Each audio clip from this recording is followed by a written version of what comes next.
새벽기도에 나오신 여러분들을 환영합니다. 320장입니다. 찬송가 320장 함께 찬양하겠습니다.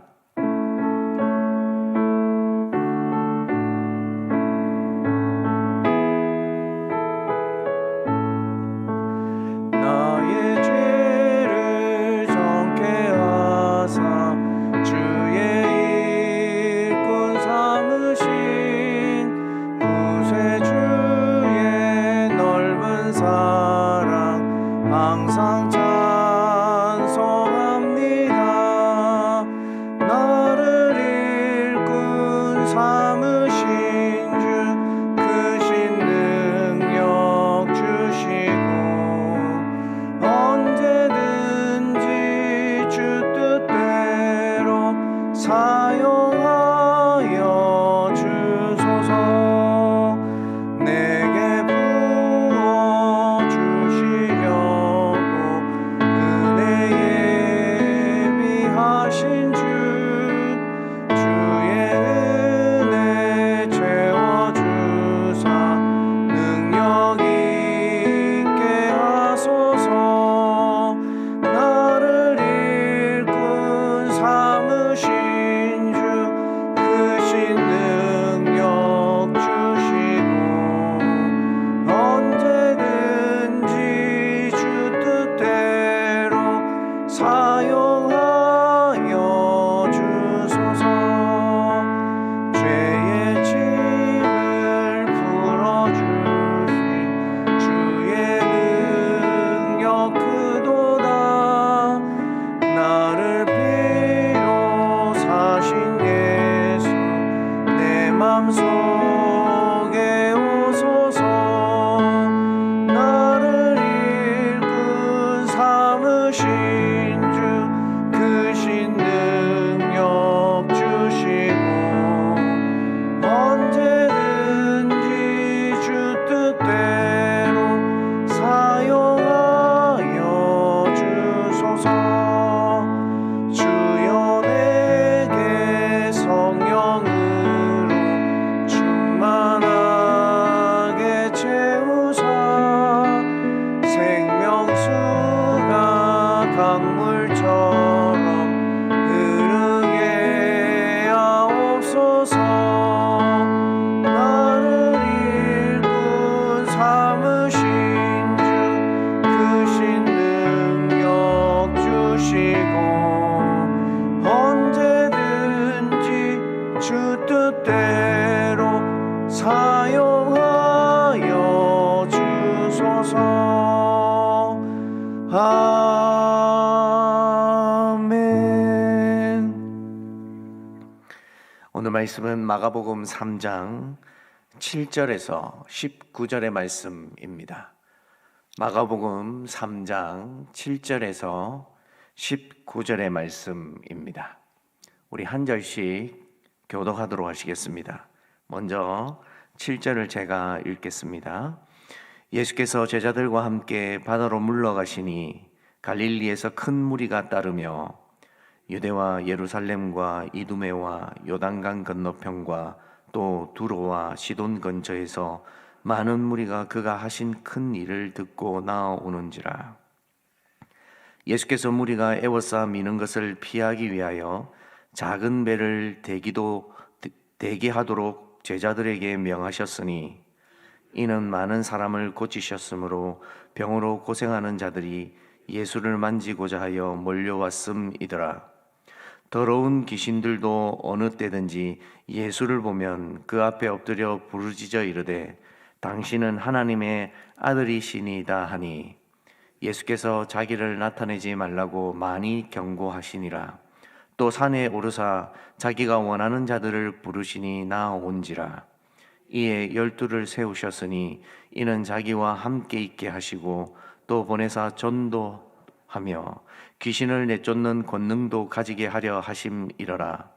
이 12를 세우셨으니 시몬에게는 베드로란 이름을 더하셨고 또 세베대의 아들 야고보와 야고보의 형제 요한이니 이 둘에게는 보아너게 곧 우리의 아들이란 이름을 더하셨으며 또 안드레와 빌립과 바돌로메와 마테와 도마와 알페오의 아들 야고보와 및 다데오와 가나안 시몬이며 함께 읽겠습니다. 또 가룟 유다니 이는 예수를 판 자더라. 네. 우리는 믿음에 대해서 생각해 볼 때 두 가지 측면을 가지고 생각해 볼 수 있습니다. 하나는 우리가 결단하고 나아가서 예수님이 우리의 구주이시라는 것을 인정하고 나아가는 믿음, 이런 측면으로 우리가 스스로 나아가는 믿음을 바라볼 수 있고, 두 번째는 예수님께서 우리에게 보여주심을 통해 우리 스스로가 인정하고 또 나아갈 수 있도록 하는 믿음의 두 가지 양면성이 있습니다. 근데 오늘 마가복음의 말씀은 사실 우리가 결단하고 나아가는 믿음보다는 예수님께서 계속 자신을 드러내어 보여주심을 통해 우리가 예수님을 믿을 수밖에 없도록 만드시는 장면이 꽤 많이 등장합니다. 어제의 본문이지만 손 마른 사람이 이제 예수님으로부터 안식일에 고침을 받는 사건이 마가복음 3장 1절에서 6절에 등장합니다. 근데 가만히 생각해 보면 이 안식일에 병 고치는 일 때문에 사람들이 소동이 일어나거든요. 그 이유가 무엇이냐면 바로 안식일을 범하였다는 것 때문에 시끄러워집니다. 예수님께서 이런 표현을 쓰시죠. 그들의 마음이 완악함을 단식하사. 여러분, 평생도록 손이 마르거나 또 손을 제대로 쓸 수 없는 자가 고침을 받았다는 입장에서 보면 그는 참 하나님의 은혜를 받은 사람으로 예수님을 믿을 수밖에 없습니다. 근데 지켜보는 입장들에서 안식일을 범하였다는 입장으로 접근하게 되면 예수님께서 이 일을 왜 이렇게 하시는지에 대한 이해를 하려고 하기보다는 자기들이 세워놓은 기준과 규범에서 벗어난 일들 때문에 그것을 악하게 바라봅니다. 그렇기 때문에 예수님께서 그들에게 자신을 직접 드러내어 보여주심을 통해 예수님이 친히 누구이신지를 계속해서 증명해 주시고 계시는데, 오늘 본문의 말씀 또한 그러합니다. 마가복음에 등장하는 표현들 중에 자주 이런 표현이 등장하는데, 사람들이 예수님께 몰려와서 제대로 서 있을 수조차 없을 정도로 굉장히 혼잡한 상황이 반복되어 표현되고 있습니다. 그런 많은 사람들이 몰려와서 예수님께 원했던 것이 무엇입니까? 바로 병고침이었습니다. 또 어떤 이들은 귀신 들려서 그 귀신이 자기들로부터 나가기를 원해서 예수님께 많이 몰려들었습니다. 예수님이 이 모든 사람들을 다 고쳐주시기도 하셨지만 그 중에 굉장히 중요한 사역들을 하셨는데, 바로 오늘 9절과 10절 말씀을 제가 한 번 더 읽어보도록 하겠습니다. 9절입니다. 예수께서 무리가 에워싸 미는 것을 피하기 위하여 작은 배를 대기하도록 제자들에게 명하셨으니, 이는 많은 사람을 고치셨으므로 병으로 고생하는 자들이 예수를 만지고자 하여 몰려왔음이더라. 여러분, 예수님이 사실 이 땅에 오신 이유는 사람들을 고치는 것이 제1차 목적이 아닙니다. 예수님은 이들에게 자신이 누구이신지를 말씀으로 가르치시고 보여주심을 통해 하나님의 아들 예수 그리스도를 통해 구원을 받을 수 있다는 사실을 알려주시고 보여주시기 위해 이 땅에 오셨습니다. 근데 사람들은 예수님을 찾아왔을 때에 자기의 필요를 먼저 요구하거든요. 이 모습은 바로 저와 여러분들의 모습입니다. 우리가 예수님께 우리의 마음이 힘들고 어려워서 찾아오고 나오기도 합니다. 근데 예수님은 우리에게 보여주시는 모습이 있습니다. 우리의 원함을 들어주시고 우리의 억울함을 풀어주시고, 물론 우리를 잘 아시는 분이시죠. 그러나 이런 모습이 예수님이 우리를 함께 하시고 사랑해 주시는 모습의 전부인 것처럼 생각해서는 안 됩니다. 예수님은 왜 배를 따로 떼어서 이들에게 말씀하고 계십니까? 그들의 필요를 모르셔서 지금 이렇게 하시는 겁니까? 예수님은 지금 하나님 아버지의 말씀을 통해 이들에게 자신이 누구이신지를 드러내 보여주고 계시는 겁니다. 이건 저와 여러분들에게 굉장히 중요합니다. 여러분, 그분의 말씀에 귀를 기울이고 그분이 무엇이라 말씀하시는지를 우리가 다시 한번 더 묵상함을 통해 생각해 볼 때에 우리는 예수님을 바라볼 수 있습니다. 예수님이 이 땅에 오셔서 우리의 필요를 채워주시는 분이시기도 하셨지만 그것으로 머물지 않고 그분의 하시는 말씀과 행적들을 통해 진짜로 권능을 행하시고 또 다른 이들이 행할 수 없는 것을 통해 자신을 드러내심을 통해 이분이 유일하신 하나님의 아들이심을 인정하는 것, 이것은 저와 여러분들에게 믿음을 가지는 것에 있어서 굉장히 기초적인 작업이고 처음 시작 전부터 필요한 모습이라고 저는 생각합니다. 우리는 말씀을 통해 그분을 보아야 합니다. 그분을 바라볼 때에 그분이 행하신 이적과 표적만으로도 그분이 충분히 다른 이들과 비교할 수 없는 분이라는 것을 우리는 잘 알 수 있지만 그러나 그 뛰어넘어서 그분의 가르치심이 우리로 하여금 그분을 인정할 수밖에 없도록 만드는 것은 저와 여러분들이 믿음을 가지는 데 있어서 제일 중요한 것이라 바라볼 수 있습니다. 오늘 예수님은 그들에게 정말로 필요한 것으로 말씀을 통해 다가가십니다. 근데 그 중에 그 혼란스럽고 혼잡한 상황 속에 귀신 들린 자들이 하나님의 아들이시라는 외침도 들려오고 이런 이야기들이 들립니다. 그러다가 예수님께서 12절에 이렇게 말씀하십니다. 예수께서 자기를 나타내지 말라고 많이 견고하시니라. 여러분, 이 12절의 말씀은 복음서 전체에 자주 등장합니다. 왜 이들의 말하는 것이 예수님이 경고하여 말하지 말라고 이야기하고 계시는 것일까요? 바로 우리에게 말씀을 통해 먼저 그분을 바라보는 작업이 필요하지 그냥 나타난 현상 때문에 마치 선동되듯이 마치 믿음이 없는 자들이 휩쓸려서 그냥 하나님의 아들이라고 외치듯이 그렇게 예수님을 말하고 다니지 말라고 경고하고 계시는 것입니다. 우리도 교회 안에 있기 때문에 이런 물결에 쉽게 휩쓸릴 수 있습니다. 다른 이들이 말하는 주님을 보고 우리를 위해 오신 분이라고 말할 수 있습니다. 그러나 하나님은 우리에게, 예수님은 우리에게 이런 믿음을 원하시는 것이 아닙니다. 우리 스스로가 예수님께 나아가서 그분의 말씀을 통해 경험하게 될 때에 그것이 우리의 믿음이 되어지는 것이고 기초가 되는 것이지 다른 이들이 외침을 통해 아니면 그냥 입으로만 말하는 것을 통해 믿음을 가질 수 있는 것이 아니라는 것입니다.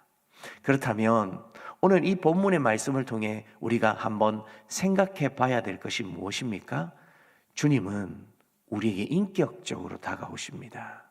그냥 이렇게 무조건 덮어놓고 나아오라, 믿어라 말씀하시는 것이 아니라 친히 자신을 보여주심을 통해 우리에게 스스로 믿음을 가질 수 있도록 만들어 가시는 분이 우리 주 예수 그리스도이시라는 것을 믿으시기 바랍니다. 바로 이런 일들을 설명하시기 위해 이후에 13절부터 오늘 본문의 말씀인 19절 말씀까지 이제 제자들이 세워지는 장면을 이야기하고 있는데요. 여러분 생각해 보십시오. 사람들이 가득 모였습니다. 그리고 그 속에서 바쁘게 사셨습니다. 많은 이들이 예수님의 행하심을 통해 자칭 제자라고 아마 따라다녔을 가능성도 큽니다. 그러한 상황 속에서 예수님이 유독 이 12만은 특별히 세워서 다니셨습니다. 그리고 권능도 행했습니다. 오늘 본문의 말씀인 병행구절인 마태복음 10장과 누가복음 6장에서는 이 12를 세우면서 예수님께서 어떻게 했다라고 말씀하시냐면 권능을 나누어 주셨다라는 표현도 있습니다. 그리고 직접 제자들이 예수님이 행하시듯이 병을 고치거나 또 귀신 들린 자들을 고쳐줄 수 있는 능력을 주셔서 직접 경험도 하게 하셨습니다. 그렇다면 많은 이들이 모여 있을 때에 예수님을 보기 위해 왔지만 예수님은 친히 12명들에게 이 능력을 행할 수 있도록 나누어 주심을 통해 사람들의 눈에도 이 제자들이 더 예수님과 가까운 관계에 있다는 것을 친히 보여줄 수 있도록 만들어 가셨습니다. 그리고 오늘 본문의 말씀에 13절에 이렇게 이야기합니다. 또 산에 오르사 자기가 원하는 자들을 부르시니 나온지라. 특별히 그 많은 사람들 중에 이 12명을 데리고 산에 오르셨습니다. 그리고 그들에게 주님이 보여주시고 드러내어 주신 능력을 친히 나누어 주셨습니다. 왜 그렇습니까? 이들은 이제 예수님이 죽으시고 부활하시고 성천하신 이후에는 예수님을 직접 드러내어야 하는 귀중한 제자들이기 때문입니다. 그래서 이 12명을 따로 세우셔서 산으로 데리고 올라가셨습니다. 그리고 그분의 능력을 나누어 주셨습니다. 이것을 경험한 제자들이 당시에는 이게 뭔지를 잘 알 수 없었지만 나중에는 성령 하나님께서 그들의 마음을 움직여 주셔서 그 누구보다도 예수님을 정언하는 사람으로 만들어 가셨습니다. 사랑하는 우리 성도 여러분, 주님은 우리에게 무모한 것, 확인할 수 없는 것, 그리고 확신할 수 없는 것으로 믿으라 하지 않으십니다. 직접 우리로 경험하게 하십니다. 그리고 이 말씀이 그러한지를 보게 하십니다. 물론 지금의 시대는 병이 떠나가고 귀신을 쫓아내는 더 이상의 이런 표적들이 우리의 믿음을 더 가질 수 있도록 만들어가는 표면이 될 수 없습니다. 그러나 이런 능력들도 행하기도 합니다. 전부 부인하는 것이 아니지만 우리의 믿음 자체가 이런 표적들로 인하여서 주님을 따르는 것보다 말씀으로 인격적으로 그분을 바라보고 우리의 마음에 그분을 인정함이 먼저 나온다면 이 12명을 따로 세우셨던 것처럼 우리도 이 시대에 따로 우리를 세우셔서 주님이 우리를 인도해 가시지 않으시겠습니까? 오늘 이 새벽 저와 여러분들이 기도하기 위해 모였습니다. 그 기도함을 통해 우리가 어떻게 주님을 바라보아야 하겠습니까? 주님, 우리의 연약한 믿음을 붙들어 주시고 내가 주님을 바라볼 수 있도록 주님이 보여주시는 것을 통해 내가 주님과 함께 교제할 수 있도록 도와주시옵소서. 이 기도의 제목을 가지고 먼저 우리의 마음을 나아간다면 우리의 마음에 정말로 주님이 주시는 믿음이 생겨나지 않으시겠습니까? 오늘 이 하루 이 믿음을 소망하고 바라보며 주님이 원하시는 모습으로 살아가는 성도가 되시기를 주님의 이름으로 소원합니다. 기도하겠습니다. 사랑하는 주님, 연약한 것밖에 없고 쉽게 넘어질 수밖에 없는 저희를 믿음의 사람으로 불러주시니 감사합니다. 제자들 또한 사실은 너무도 연약한 사람들이었지만 주님이 직접 12를 택하셨습니다. 그리고 그들에게 능력도 행할 수 있도록 만들어 주셨습니다. 이는 그들이 직접 우리 주 예수 그리스도를 경험하고 그 믿음에서 떠나지 않기를 원하셨기 때문입니다. 하나님, 우리에게도 이런 믿음이 필요합니다. 주님을 바라볼 수 있도록 도와주시고 주님의 능력을 경험할 수 있도록 도와주셔서 우리의 마음속에 온전한 믿음을 가질 수 있도록 은혜를 베풀어 주시옵소서. 그래서 하나님, 이단들이나 기이한 이들이 믿음을 가지고 이것이 믿음이다 라고 말하는 것이 아니라 우리의 믿음은 증명해낼 수 있고 또 다른 이들에게 전할 수 있는 온전한 믿음의 모습이 될 수 있도록 도와주셔서 삶의 질고와 풍파와 어려움 속에서도 견고히 흔들리지 않는 귀한 믿음이 되어질 수 있도록 도와주시옵소서. 이 믿음을 가지고 주님을 평생토록 바라볼 수 있도록 도와주시고 말씀 속에 우리에게 보여주신 드러내신 주님의 모습을 항상 묵상함을 통하여 우리를 위해서 얼마나 열심으로 일하여 주셨다는 것을 친히 매일 경험할 수 있는 우리 성도들의 삶이 또한 되게 하여 주시옵소서. 사랑하는 주님, 이제 설 명절 구정이 다가왔습니다. 내일이면 많은 이들이 친척과 가족들을 만나기 위해 함께 모여들기 시작할 것입니다. 하나님, 많은 이들이 가족이 중요하다는 것을 알지만 가족과 함께 마음을 나누는 것이 참 힘들다고 합니다. 그러나 우리 가음정교회 성도들은 가족들과 함께 마음을 나눌 수 있는 기회가 되어줄 수 있도록 도와주시고 특별히 믿음의 사람들이 먼저 모범이 되어질 수 있도록 도와주셔서 믿지 않는 친척들이나 가족들이 믿음 생활할 수 있는 귀한 계기가 되어질 수 있도록 도와주시옵소서. 뿐만 아니라 하나님, 이 명절을 통하여서 하나님, 우리의 마음속이 더욱더 주님의 마음으로 변화되어 주실 수 있도록 도와주시고 먼 길을 오고 가는 이들에게는 안전하고 또 평안한 여행길이 되어지게 하여 주셔서 이번 명절을 통하여서 하나님이 주시는 은혜도 맛보고 돌아올 수 있는 우리 성도들이 되어지게 하여 주시옵소서. 사랑하는 주님, 우리 성도들 가운데 병고와 질고로 많이 힘들어하는 분들이 계심을 고백합니다. 안타까운 소식들이 들려올 때마다 우리는 어찌할 수 없어 아무것도 행할 수 없어 참으로 마음 아플 때가 많이 있습니다. 그러나 오늘 이 시간 기도하오니 하나님, 병석에 앉아 계시는 분들이나 또 수술을 앞두고 있는 분들이나 회복을 원하는 분들 모든 이들의 삶의 자리에 찾아가 주셔서 먼저 그들의 마음을 위로해 주시고 그들의 마음속이 하나님을 온전히 바라볼 수 있는 강한 믿음의 사람들이 되어지게 하여 주시옵소서. 쉽게 흔들리지 아니하도록 도와주시고 그들이 병석에서라도 하나님을 바라보게 될 때에 하나님 온전히 치유받는 역사 또한 일어날 수 있도록 인도하여 주시옵소서.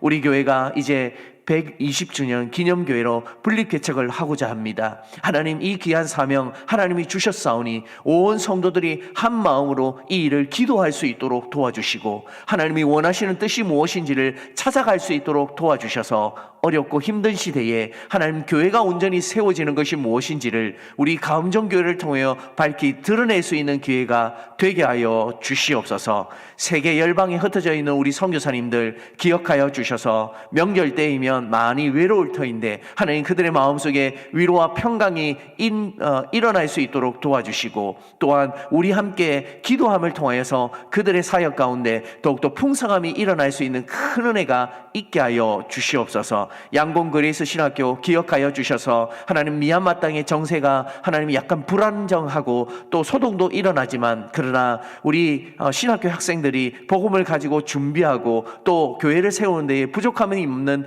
일꾼들로 세워지시고 하나님 우리 신흥 선교사님 뿐만 아니라 교직원들이 함께 마음을 모아서 기도함을 통해 그러한 미얀마 땅의 복음을 위하여 열심으로 나아갈 수 있는 은혜가 있게 하여 주시옵소서. 이제 개인적으로 기도하고자 합니다. 하나님의 능력을 더딥혀 주셔서 마땅히 기도할 바를 알게 하여 주시고 기도함을 통하여 오늘 하루도 풍성히 하나님이 주시는 것들로 누릴 수 있는 하루 되게 하여 주시옵소서. 이 모든 것을 우리 주 예수 그리스도의 이름으로 기도드리옵나이다.